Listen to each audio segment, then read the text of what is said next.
Tourist ஃபேமிலியோட இயக்குனரான அபிஷேக் சஞ்சய் நடிக்கிற with love படத்தோட ட்ரெய்லரை அட்லி அவர்கள் தான் ரிலீஸ் பண்ணியிருக்காரு.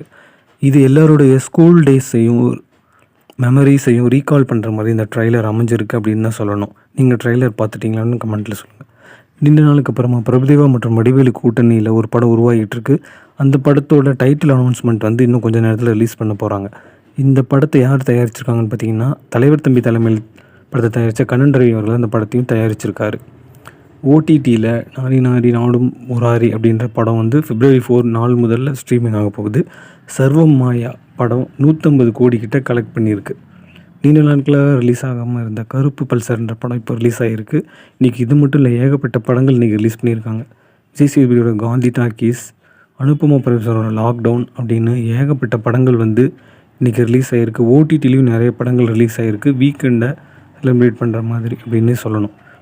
தனுஷோடைய 55வது படத்தோட பற்றி ஒரு அப்டேட் நேற்று ரிலீஸ் பண்ணியிருந்தாங்க. என்னென்னா, இந்த படத்தை வந்து ராஜ்குமார் பெரியசாமி தான் இயக்க போகிறாரு. இந்த படத்துக்கு மியூசிக் டைரக்டர் யாராக இருப்பாங்க அப்படின்ற மாதிரி கேள்வி எழுந்த நிலையில் இந்த படத்துக்கு சாய் அபியங்கர் தான் மியூசிக் பண்ணுறாரு அப்படின்னு சொல்லி அஃபீஷியலான அனௌன்ஸ்மெண்ட் நேற்று ரிலீஸ் பண்ணியிருந்தாங்க. இதுவும் ஒரு முக்கியமான படமாக இருக்கும், யதார்த்த மனிதர்களை பற்றிய படமாக இருக்கும் அப்படின்னு நிறைய இன்டர்வியூவில் வந்து ராஜ்குமார் பெரியசாமி அவர்கள் தெரிவிச்சிட்டு வராரு. ஸோ நம்ம வெயிட் பண்ணி பார்க்கலாம் இந்த படம் எந்த மாதிரியான படமாக இருக்கும், அமரன் மாதிரி மிகப்பெரிய வெற்றி அடையுமா அப்படின்றத பொறுத்து இருந்தால் பார்க்கணும். இப்போ நிச்சயம் படத்தில் நடித்த ஏகன் ஒரு நடிப்பில் உருவாக்கிட்டு இருக்க ஹைக்கூ படத்தில் ஒரு அனௌன்ஸ் இது ரிலீஸ் பண்ண போகிறாங்க. இந்த மாதிரி சினிமா சேனல்ஸ்